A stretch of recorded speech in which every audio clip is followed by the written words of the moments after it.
tale then from the people of the sand. The geniuses, the anonymous people of the sands from 1,000 years ago, from that place which translates the abode of peace, the city of Baghdad. 1,000 years ago, as the tale is told, there was a man who was adjusting a microphone. You know, we just worked on that for about 20 minutes. I've got a voice that usually can puncture iron, so never mind. Forgive us. Once there was a man. Do you see him? Yes. Once upon a time, there was a very good man. He was a good man because he gave what he had to those who needed it. If they needed a place to sleep, he would give his own home. Ah, he was a good man. He was a what? A good man. I knew you were there. Well, between him and his neighbor, there was a thin wall, and his friend, the neighbor, came in and said, "This man who is so good, he drives me nuts. Everything about him I don't like. You know, I do everything I can to make his life a hell. I put little stones in his shoes, and what happens? The children come and dump his shoes out. I crawled upon his roof to put a hole in his roof so that the rain would come in, and what happened? I fell down and broke my arm. He drives me nuts. He drives me nuts. He drives me. I envy him." Well, at length there was nothing that the good man could do. The actions of his neighbor were so outrageous that he could no longer turn away. And what did he say? "He is in a hell of his own creation. If it was up to me, then I will move away. I will not make this worse. I would rather leave the city, sell this house, and set up another abode." And so he did. He went away and he set up another abode in another city. He bought what they call a mosque. And there he moved in, and he set up his life, and he began to devote himself to the worship of Allah. And as he did, the wandering mendicants, the Sufis, those whirling dervishes, those ascetics came around him, and they all began to chant and sing and dance all day long. Allahu Akbar! Illallah, illallah, illallah, illallah. Oh, it was a wonderful celebration. They lived there day and night, and they raised their voices to the praise of Allah. Well, one day the good man was there, and his good works reached even the ears of his old neighbor, which only infuriated his envy. He came to see him. "My friend, I have not seen you in too long. Why have you been so far away?" Never mind. "Let us eat. We will eat together." They ate together. After that, the man said, "I have come with a delicate affair. I would like to present it to you in private where the others cannot hear." "Why, there's nothing you can say that my friends cannot hear." "Yes, there is. Let's go for a walk." "Oh, well, all right." They just started to go for a walk. At this point, everything turns blue. The two of them began to walk. There they are. They went walking. You see them walking? They went walking. They walked to the edge of the property where the envious man had seen an old well. And he said, "Well, well, well.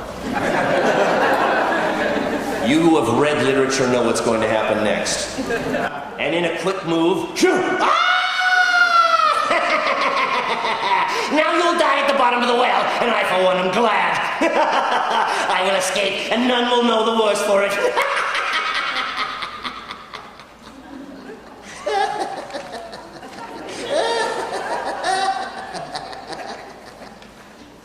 Well, the good man fell down the well, and as you may expect, he thought his end was there. But as he fell through the darkness, he felt 1,000 invisible hands come up, catch his fall.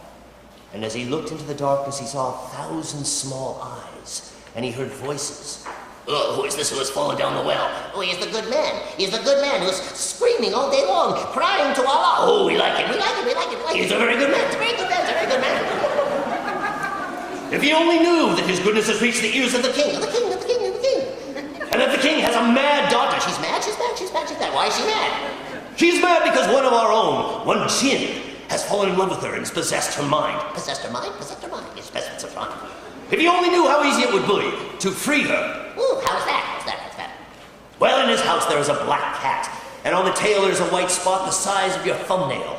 If you were to pull 7 hairs from the white spot on the tail of the black cat and fumigate the girl, then the jinn would have to leave. Oh, that's wonderful, wonderful. Well, what do we do with him? I know. Let's take off his head. No, he'll die. Let's take off his return him to the top, where he came from. Yes, yes, yes, yes, yes, yes, yes, yes, yes, yes, yes. And imagine the wonder of those who lived with the good man when they searched for him and found him floating above the well and returning to the earth. Everyone that hears the story goes, ooh. Ooh. Well, not long after that, of course, he ran to his house and he saw a cat. It was black, and he grabbed the tail. And then he was ready for the king to come. The king was coming with his mad daughter. You heard the story, right? Right. All right, thanks. The king came. Oh, you are a very good man. I know why you have come. You have come because your daughter is beset by madness, and I have the antidote as Allah has prescribed to set her free. You do? I do. Wow. You know, she's really mad. I know, I have heard. But she's really, really mad. I know, trust in... Hey, she's really mad. Set her free and bring her over here. Okay, don't get mad. Forgive me. And the lady was carried in a carriage, and she was set loose, and she ran at the good man. He fumigated the girl. Oh, the burning of the hairs. I wish I was Andy Dixon. Oh, man, I got a headache. Wow. Who the heck are you? I'm the one that has set you free. You are a man. Yes, I am. Am I tempting you? Yes, you are. Good. Never mind, on with the story. Well, soon after that, the king was very... It's a live show, folks. In the middle of it, the king rushed in. Oh, I am very pleased. She has returned to her sanity. What should be the reward for this good man who has set my daughter free? And all the good people said, they should be married. All the people said, they should be married. You have spoken rightly. And they were. Well, after a bit of time, the king died. And the good woman said, who should be the next king? And all the people said, it should be your husband, the good man. It should be your husband, the good man. Some of you are paying very close attention. I appreciate it. And indeed, he became the king and was indeed a good man. Well, every day he had an open court, and people came and prostrated themselves and told him his problems. Well, one day, who should come into the court? The envious man. Bedraggled and beat up by life, he bowed before the king and said, oh, wait a minute. That's better. I've had a hard life. Please reward me in some small way. Look into my face. And look... Oh, forgive. Guards! I require that 7 camels be laden with gold, and that this man be given an escort to make sure that the property that I give him gets to his house without harm. What? How can you be so good? I tried to kill you. I did everything wrong. I pushed you down a well and left you there for dead. And you reward me? How can this be? And the words which they spoke then echo into this hall even today. The good man said to he who had wronged him, you and I were assigned a part in the play of life by one greater than we. You played your part as I have played mine. And indeed, I could never have arrived at this position if it were not in part due to you. I thank you, I reward you, and I forgive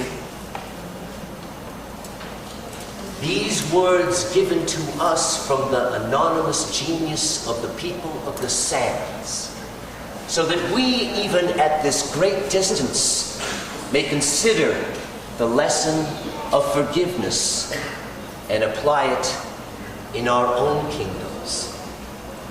This from that place, the abode of peace, Baghdad.